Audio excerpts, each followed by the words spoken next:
Hi everyone. So this video is going to be a review of some introductory concepts in stoichiometry, focusing on Avogadro's number, which remember is that number that we use to define what the number of objects in a mole. It's 6.02 times 10 to the 23rd. And even though that's the definition of how many things there are in a mole, we only use it in kind of a couple of really specific situations. So we're going to go over those in this video and start to learn what those situations are when we actually use Avogadro's number. It's actually a pretty limited set of situations. Usually when we're asked for the number of either atoms, molecules, or formula units. All right. So if you see any of those, if it says the number of atoms or the number of molecules or the number of formula units, then you're going to be using Avogadro's number at some point. If those aren't addressed, if you're just talking about grams, or as we're going to see later on, milliliters of solution or liters of a gas, those are going to be situations where we do not use Avogadro's number. So we're just going to familiarize ourselves with kind of the limited cases where we use that today. All right, so here's an example. How many atoms are there in 12.60 grams of iron? So to do this problem, we're going to take our beginning value, the 12.60 grams of iron. And as I keep harping in these videos, we're going to label not only with the units, but also the substance that we're characterizing here, because that's going to become important. So the first step is, as always, converting grams to moles. We go to the periodic table, we find the molar mass of the substance, and that allows us to convert to moles. Right? So the average atomic mass for the periodic table, this 55.85 value, is the same thing whether we're talking about AMU per atom, per average atom, or the number of grams per mole. So we're going to use that as our conversion factor to get from grams to moles every single time. And then we're now going to use that definition of a mole, right? So we're going to go from 1 mole of iron to 6.02 times 10 to the 23rd. Now, we run into an interesting problem here, which is, what are there 6.02 times 10 to the 23rd of in a mole of iron? Well, because iron is just a single element all by itself, pure iron, it's not part of a molecule, which is not really possible usually. It's not part of an ionic compound, it's just iron all by itself. The particle here is going to be atoms. So they're going to be 6.02 times 10 to the 23rd atoms of iron in a mole of iron. All right, and that could be different if it was a molecular compound, then it would be molecules. If it were an ionic compound, it would be formula units, as we're going to see in the next example. But here, because it's just a solitary element, it's just Fe, this is going to be atoms of iron that are present here. Okay, and because we were asked for how many atoms, we're done. That's it. We're in the unit that we were asked to find. Grams of iron cancel, moles of iron cancel, so that helps us know that we've done it correctly. We're left with atoms of iron, which is what we were asked for, so we're done. So we're going to put this in our calculator as 12.60 times 6.02 times 10 to the 23rd. I'm going to mention something about that in a second. Divided by 55.85, everything else is a 1. So that comes out as 1.33, oops, nope. 3.5. Let's see, I need 4 significant digits here. Notice that there's 1, 2, 3, 4 significant digits in the starting value. So we're going to have 4 in our final value. 5.8 times 10 to the 23rd. And again, that's atoms of iron. Now, one thing, we haven't done a lot of large or small numbers yet that involve scientific notation. So one thing when you're putting this in your calculator, I don't want you to type this into your calculator as 6.02 and then the actual symbol for times and then the 10 and then the caret and the 23. If you do that and remember to put parentheses around it every time, you might be successful, but I highly suggest you don't do it that way. I am going to strongly suggest you type this in as 6.02, and then somewhere on your calculator there is a button that says EE. I have a TI 83 graphing calculator. Mine's above the comma. But you may have a TI 30 or, a Casio or whatever you have. Look around. There's a button that says EE, or it may just say it's a small uppercase E, which for reasons I don't understand, when you type EE or when you hit the EE key on a Texas Instruments, it comes up with a single E. I don't really understand.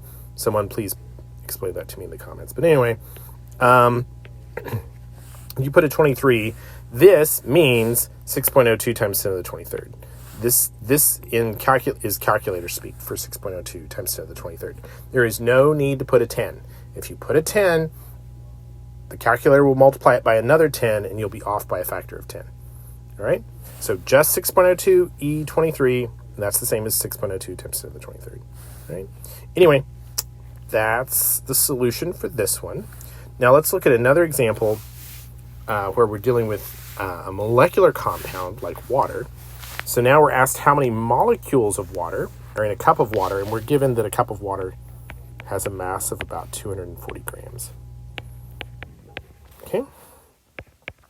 So we're going to go calculate the molar mass for water, which will be 2 times the molar mass of hydrogen plus the molar mass of oxygen. And that's going to give us 18.02 grams per mole. So there's 18.02 grams of water per every 1 mole of water. And again, I know it's tempting to drop the H2O here because everything here is water. But let's get ourselves in a good habit now and stay in that good habit as we go through this unit. So make sure you're labeling the unit and the substance. All right, so grams of water cancel. We're in moles of water. We're going to go from 1 mole of water, and this is where it matters that water, H2O, hydrogen is a nonmetal, oxygen is a nonmetal.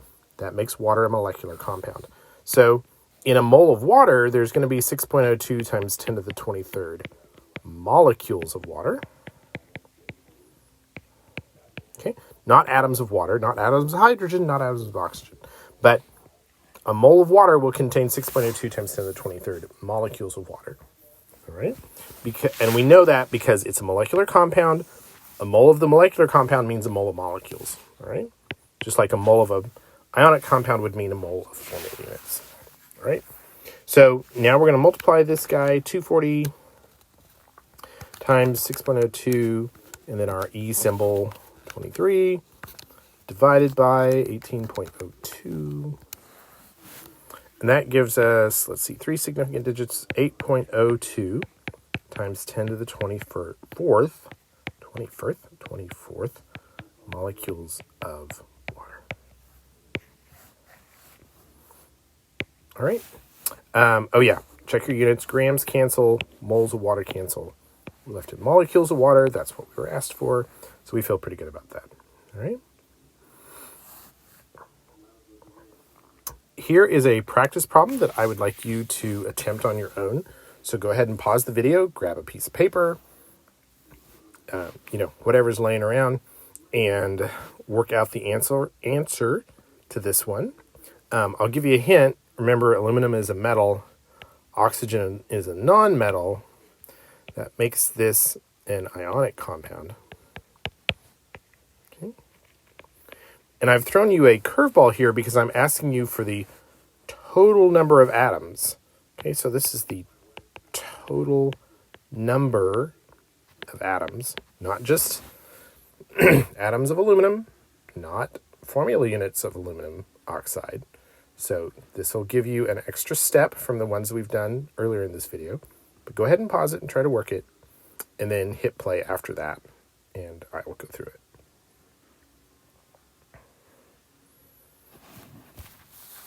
Okay, so here's the solution. So we're going to start with that given amount of 1.70 grams of aluminum oxide.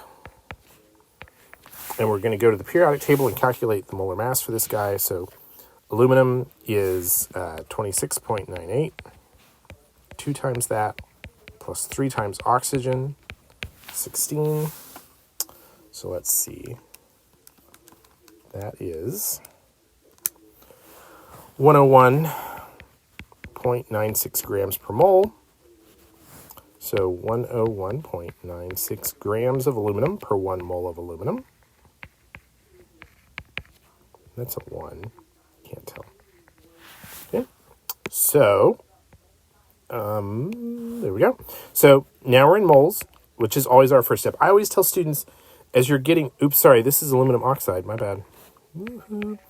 I always tell students as you're getting started here, if you don't know what to do, change whatever you're given to moles. Like that's always the first step, no matter what. All right, so we got grams going to moles. Now we're going to say for 1 mole of aluminum oxide. Well, aluminum oxide is an ionic compound, as I mentioned. So an ionic compound would contain 6.02 times 10 to the 23rd formula units of aluminum oxide, right? Not molecules, because it's not a molecular compound. Not atoms, because it's not an element. So there's that many formula units. Now we get to the tricky part here, because it asks us what's the total number of atoms? Well, we know that for 1 formula unit of aluminum oxide, how many atoms are there? Well, there's 2 aluminums and there's 3 oxygens. So there's a total of 5 atoms. Okay, you could solve this a different way. You could calculate the number of atoms. You could calculate the number of oxygen atoms and add them together. I'm shortcutting this because I'm lazy and doing it all in one step, okay? But if you did it the other way, where you calculated the aluminum atoms and the oxygen atoms and added them together, that would work too. That's a great solution. I like problems where there's more than one way to solve them. So, all right, we're going to punch this into the calculator.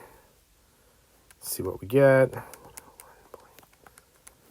And that comes out to be 5.02. There's a lot of O2s in this one. It's not planned. It's purely coincident. Times 10 to the, oops, not 22. Not 23. 22. If you got 22, you're right. Atoms in this sample. Okay. Atoms of all elements, aluminum and oxygen combined. All right. So, notice that all of these problems, all 3 of these problems, the 2 I went through first and then this practice one, all of them ask you for the number of atoms or molecules or formula units. That's your cue that you're going to need Avogadro's number. If those things aren't mentioned, or if you're not given the number of atoms or molecules, which is another way to solve these, or that it might come up, that we haven't gone over. If it doesn't mention atoms or molecules or formula units, you don't use Avogadro's number. And we're going to use the concept in the Stoichiometry 2 video, which is the mole concept that lets us skip over that, okay? All right, I hope this has clarified some for you. And if you have questions, leave them for me in the comments or just get in touch. All right.